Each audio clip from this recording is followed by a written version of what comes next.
Hello, everybody. Hi, Coach. Hope everybody had a great weekend. A happy Thanksgiving. Mark, I'll get started here if it's okay. Yes, sir. Really proud of the guys. They had a great effort. The number 2 team in the country. They were really good as advertised. It's 2 of the best lines of scrimmage, 2 deep. I mean, they lose their starting center, they lose their starting right guard, and the guys that came in played really well. So I'm excited for Brian Kelly and where he is after 10, 11 years in his program. They've won 10 games, I think 6 years in a row now, or 6 out of the 10 he's been there. And those guys are really good. And you start looking at both their lines of scrimmage are great. Their receivers are like tight ends. Their tight ends are the best in the country, I think. And Ian Book is amazing. He, in my estimation, he should be in the Heisman race. He's won 23 or 29. He's lost 3. We had opportunities to get him on the ground time and time again and couldn't. And then he made 2 or 3 key plays where he just flips the ball with his left hand. And the last one that he completed to the tight end, Chaz hits him as he's throwing it on the right side. It's an amazing play that I was just shocked that he did it. And at the same time, we as poorly as we played offensively the second half, with 5 minutes left to go, we've got them backed up at the 10 in a 7-point game with a chance to win when they hit the run and got it out to the 50, and that pretty much put it away. But with 6 minutes to go, we're at the 38-yard line going in with the ball with a chance to win the game. So we had our chances. It's very disappointing that we didn't close better. It shows us exactly what our concerns are, and it exposes you when you're playing someone that's that good, and you have to step up. The other thing I think that's good is last year we come close to Clemson. Clemson probably wasn't very interested, and we end up and people thought, oh, that's good. We hung in there. And this year people are mad that we played Notre Dame when Notre Dame was interested. They were focused and played a great ball game. So I do think that we have raised expectations for a program, and that's good. If your fans aren't mad after a win, I get mad after a win. That's why I'm not very good at press conference after a win, because I'm emotional and I'm upset and I'm mad. And I did learn through many years at Texas that when you're mad at a press conference after the game, don't say things that you're not really sure about. And that's why I sat there and said, I want to watch the video, and I want to see, and I want Phil to talk to you, and I want Jay to talk to you, because that's what we have them here for. But in certain cases in my past, I've said so-and-so stunk, and he didn't. He really played well. It just looked like a few plays that he stunk. So I want to make sure that what I'm telling you is facts. And that's why I wait and try to get it right. Proud of the guys, the way they've handled COVID and the staff. It's a mess everywhere. Games being canceled and moved. We will get our test results back tonight again from yesterday. Could be bad. We know that, but our guys have really done well, and our staff. And I'm really proud of the way that they've taken it very seriously, and they've worked hard to try to make sure that, number one, we're safe, and number two, that we get to continue to play. I've asked our guys to make sure that no games are canceled because of us. And that's something that we're really working hard to do. I'll talk about the positive things first. I know we'll get to the others because you're anxious about the negative things, and that's part of what press conferences are about. I learned that not only at Texas, but in my 5 years out. It's what we need to fix, not what we did well normally. Special teams that have been struggling throughout the year had by far their best game. Ben Kiernan was unbelievable. His ability with his soccer background from Ireland to kick it away from the returner really helped us with field position at a day where they punted us inside the 4 twice. So he did just an amazing job. We covered really well, and so proud of him. I think he averaged about 50 yards per punt and punted some down inside. So he had a 62-yard punt maybe, but he was really good. Jonathan Kim continues to maybe be the best in the nation at kicking kickoffs out. And then the one that he didn't kick out with their 4-4 return guy, we came down British Brooks and Kadri Jackson make great plays and hit him and stop him short of the 20. And then Grayson Atkins, he's made 6 out of his last 7, I think, field goals, and he was 100% on Saturday. The 2 guys that stood out the most in special teams were British Brooks, who's about that guy every week, and Obi Buna, who is becoming a special team star. He is playing really well. He's found his role there, and he steps up and plays well. Defensively, we played our best game. I wasn't sure that the way that teams like Florida State and Virginia and even Virginia Tech knocked us off the ball, that we would be able to hang in there with this team because they're by far the best offensive line we've played. And our front 7 did a good job. It was our front 7 against their front 7, and they stood up and far from being great, but we held them to about our average till that last run, which was going to be about 150 yards rushing. And with this football team against theirs, I thought the guys did well. We tackled well. We still got to play the ball better because they're big receivers. We were there and didn't make the plays a couple of times, and we've got to improve in that area. Don Chapman had one go right over his head that he's in position to intercept, and same thing with Tony on one ball where he gets an interference call down in the end. But we had our chances. Still not getting enough sacks. We only got 2 out of Book, but I think a lot of that credit goes to Book because we were there, and he just is very elusive.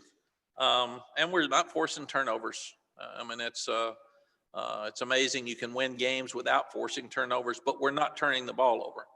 So that probably is saving us in that area. The 3 players that played the best on defense, and a lot of guys played well, were Tamon Fox. Chaz Surratt had his best game as the linebacker by far, and Ray Vohasek. Those 3 guys were the 3 best players. And we don't have players of the game when we lose, but I do think that it's unfair to the guys that played so well not to mention their names if they've had a great game, even in losses. Offensively, I thought, as always, the coaches had a great plan to start the game. I think we've scored about every first drive, maybe except one ball game all year.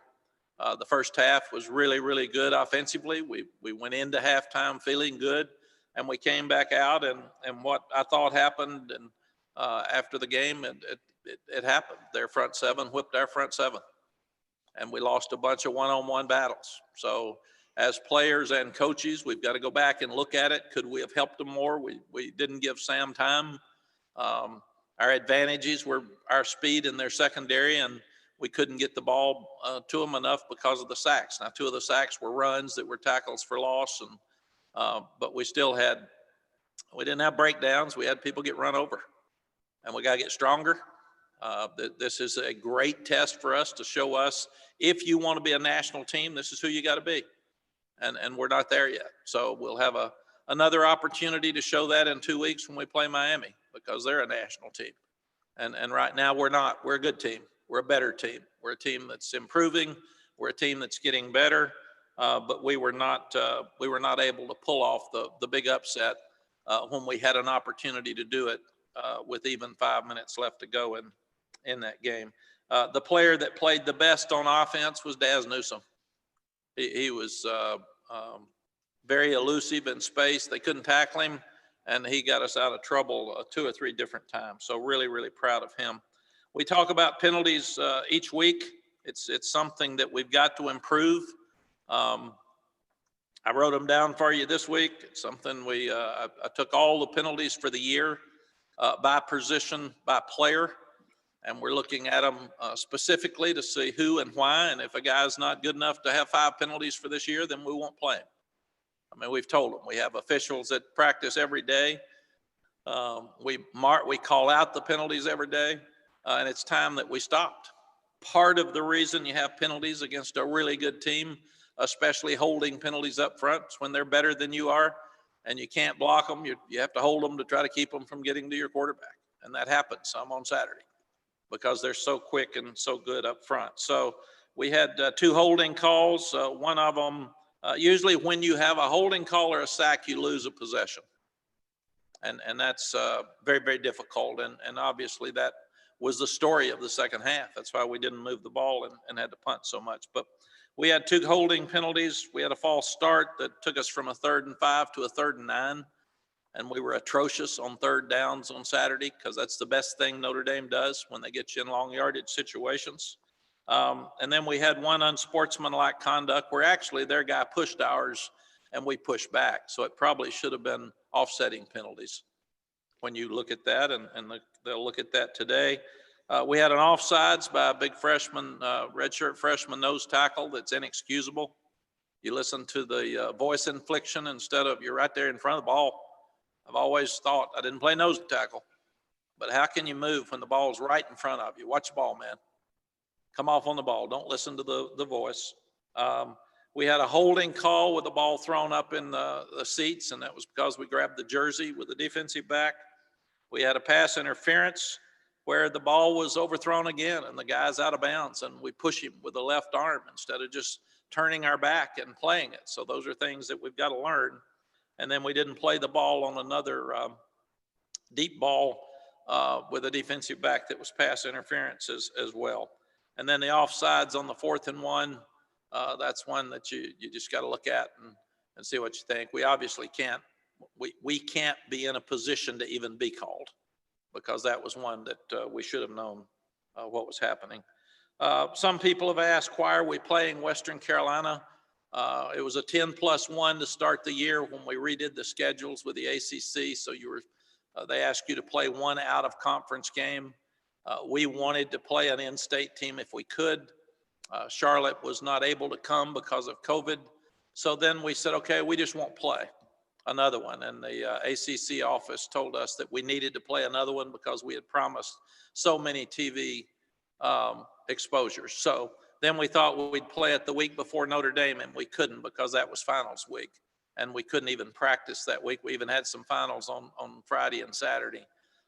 So this is why this game got put back here where it is. Coach Spire's done a good job. I think he played with Lonnie Galloway. He's really good friends with Lonnie and Stacy Searles. I think he coached with Stacy at Appalachian State. They've got a really good running back with Donovan Spencer. They blitz a lot on defense. They're not going to be as good as us. They're going to play hard because they like us playing against Notre Dame. They'll be excited about coming to Chapel Hill, and they've done this. They've gone to Tuscaloosa. This isn't new for them.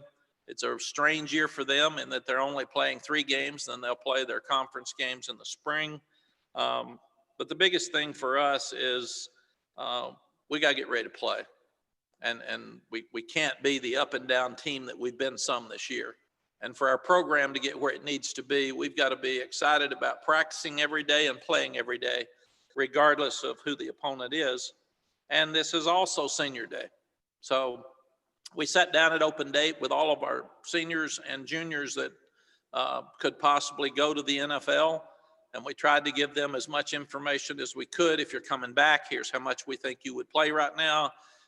If you want to graduate and go into the business world, we'll help you get a job. If you want to graduate and be a graduate transfer, we'll help you transfer somewhere else. And the kids have been great. Everybody's been really honest and upfront. It's been fair. It's been very transparent. And also with the seniors that could come back with the NCAA rule this year, we've just asked them, any of you that want to come back, we'd love to have you. If you don't, we'll help you get somewhere else. So the most important thing is that the guys get their degrees, and that's what this whole transition period is about. Questions? All right, thanks, Coach. If you have a question, please use the raised hand function. And our first question today will come from Dina King. Go ahead, Dina. Coach, piggybacking on what you said about Western, in your experience as a head coach, how challenging is it to, in a week like this, to get your group to be focused at a high level? Well, Dana, it's about your culture. It's about your process. It's not going to be hard because our guys have to go back to work. And their goal is to be as good as a Notre Dame, to be as good as a Clemson. That's who we want to be, and we're not there. So every day that you practice, you got to practice against Notre Dame. You got to practice against Clemson. You got to practice against a team like Miami that is a top 10 team. And by doing that, then you're ready to play each week. And I think that's the big thing. And people will say, well, this game's not important. Well, try to lose it. And then it becomes important. So they're all important. And we need to play our best. The other thing that I've told guys for my 40-something years in coaching is if you go out to practice not ready to practice, you'll get hurt. You don't get to play anymore. You go into a game on Saturday and you're not ready to play, you get hurt because you're staying around, because Western's going to be excited. So get excited. We've got some things we got to fix. We need to build on the progress that we made on defense, and we've got to go back and do a better job on offense. So and continue to improve on special teams, because we've got 3 games left, hopefully, here as we look at the end. Thank you. Thank you. Okay, let's go over to Brian Keys, please. Hey, Mac, just with Saturday being the last home game for the seniors and the guys who are leaving, what's the mood in the locker room like? I know this year was weird with not really having fans in attendance. Brian, the saddest thing for this year is just that. I mean, for football, I mean, we've got a pandemic, we've got people that are sick, people that have lost their lives, family members, we got people that don't have jobs, and people that are evicted. I mean, we've got a mess. And it seems like it's getting worse right now. But for our team, they've been very safe. And I think they appreciate that. They've had vitamins and nutrition, and they've had doctors around them. We get tested 3 days a week. So probably the safe environment that our coaches and team could be in is right here. I mean, that's Sally doesn't even go to the away games. I drive home and back. Because we're all trying to make sure that we stay safe. So I would say that they're probably worn out mentally, because we started August 6th, and we'll go these next 2 weeks, and then we won't know until December 20th, the way I understand it, where we're playing in a bowl game. So we'll probably let them go home for 4 or 5 days to get a mental break. But we're trying to make Senior Day really special for them, understanding that it's not going to be like a normal Senior Day, Brian, but the seniors we're still going to have a senior banquet Sunday night after Miami. It'll be in the Blue Zone, and it'll be just with our team, where they can have captains and awards, but we'll still have it. And Saturday, since the parents can't come down on the field because it's an NCAA rule, nobody can be on the field outside of your football family. The parents are going to send a video message to their sons while they walk out on the field. So we're trying our best to make a very difficult situation better. But so sad Friday that we didn't have 50-something thousand people screaming in that stadium. It would have been the best crowd I've ever seen in that stadium was when we played Florida State in 97. This one would have been just like it, and it could have helped us. So sorry that our fans have not been able to come. Thank you. Thank you.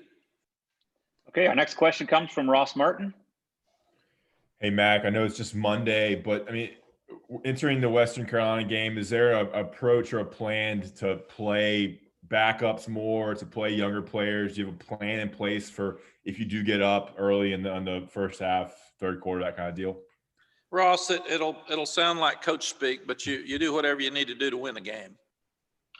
And then if you get in a position like we have in some other games this year, then you can substitute. Weirdly enough, we're substituting so many young ones on defense now that probably won't change that much. The substitutions would be more on offense,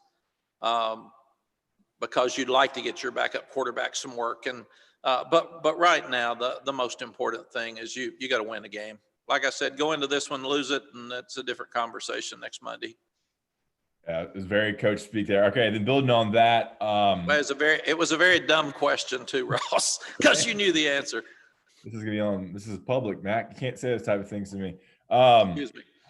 All right. Well, then with the young defensive players, what have you seen from the freshmen that really stood out and the young players, especially against Notre Dame? You started 2 freshmen on defense, I think, and played a lot more. Anything that stood out to you from the Notre Dame game? Yes, the 4 guys really, and the red shirt freshman, if you count Kevin Hester, but Clyde Pender, Miles Murphy, Desmond Evans, and Kamen Rucker all stood in there and held their own. They did a good job. And then you look up and you've got a high school senior in Tony Grimes playing corner, and you've got a nickel Jaquarius Conley that's playing at the same time. And probably the hardest lick of the game was Jaquarius Conley on Ian Book at one time. So future's really, really bright with these guys, and we've just got to keep playing them. It was, we talked about it so much early. We should be playing them more, and why aren't we? And now we just turned it loose, and we have them on a rotation. I thought both Javon DeWitt and Tim Cross did a good job of rotating those guys early and often, and that's one of the reasons we didn't get beaten down in the defensive line. We stayed fresh. Thank you. Thank you. Okay, let's go over to CL Brown. Hi, Mac. With Tony Grimes, obviously he should, or by all accounts, would be a senior in high school. What was kind of your vision for when he enrolled early and came? What was kind of your vision of how this season would go for him? I mean, would you figure he would be in a role as big as he was against Notre Dame, as big as a game as that was? CL, it happened so quickly that it was kind of thrown on us, because I've never seen this happen. So they cancel high school football for the fall in Virginia, and then his parents call and say, well, we'd like to come now. He's gotten his academics where he can graduate this summer. Then we had to get approval from the NCAA. We had to get approval from our compliance. We had to get admissions involved. And thank goodness he's a very good student, so that wasn't an issue. So we didn't know till probably the week before August that he was actually going to be able to come. And then he gets here, and you got to find roommates for him because he doesn't have a class and he doesn't know anybody. And then you've never been on the field with him. So you worry about his strength. He's a high school senior, so you worry about him being homesick. You worry about he's not quite as strong as some of the other guys because he's just not older. He's so young. So Dre and Jay got together with his family and with him and started talking about, let's bring you along slow. Let's let you play some special teams. Let's get you more involved each week. And then at some point, maybe we're going to be able to get you some more time. And basically both groups said, let's just not count this as a year. Let's just let this thing go and let's get anything we can get out of it. But you haven't been through spring practice. You're not older, but let's don't put pressure on Tony to play. And then he's just done well enough that he just continues to get better. And I thought he played really, really well on Saturday for the circumstances. And the other concern with Dre and Jay, which I think was appropriate, is that you put him out there too early and he gets burned and then he gets discouraged. And I didn't see that happening on Saturday. They attacked him a few times, and I thought he held his own pretty good. And in terms of overall talent level, how far do you feel up? I remember before the game, you were saying you felt like you guys were a few plays off of being undefeated coming into that game, being a top 10 versus top 10 kind of game. How far do you feel like you guys are off as a program talent-wise in the two deep to where you go into a game and you feel like you're measuring up against a top 5 opponent like that, like you have the same amount of talent? Oh gosh, that's a hard one. They just lined up and whipped us the second half. So I mean that's defensively, it's the frustrating thing for me, CL, is we haven't played a full game. You go back to our defense played well enough to win on Saturday. We'd like more sacks. We'd like more turnovers, but they played well enough to win. Our kicking game played well enough to win. Our offense played a half and then got dominated the second half. So we couldn't block those guys the second half. And that's the front seven. That's backs. That's tight ends. They lined up and whipped us. So we've got to get better. We've got to play better each week. We need to get stronger as a football team, and we've got to have more confidence to be able to pull off wins like that. The recruiting is taking care of itself. We're going to get there, but we're 2 years into a process that is a complete turnaround.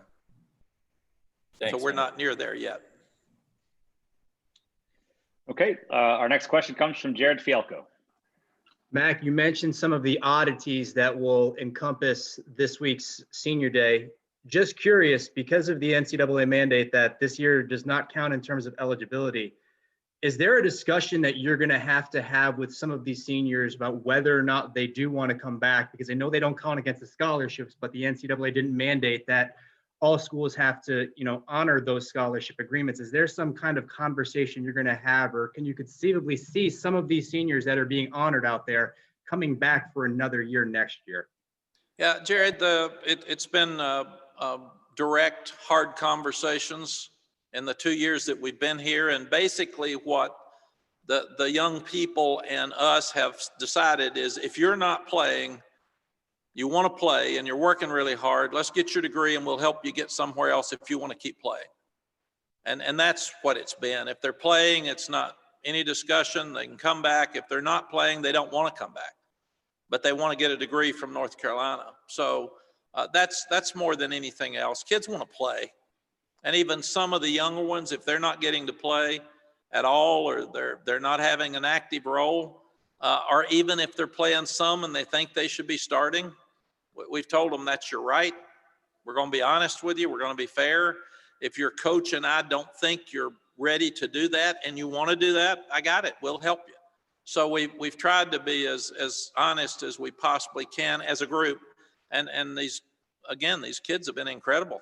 They get it. They said, hey, if we're not playing, I don't want to be here. Why would you work as hard as these kids work and not play? You need to play. And it's not, some people would say it's the Larry players and the new staff players. It's not, it's who's playing.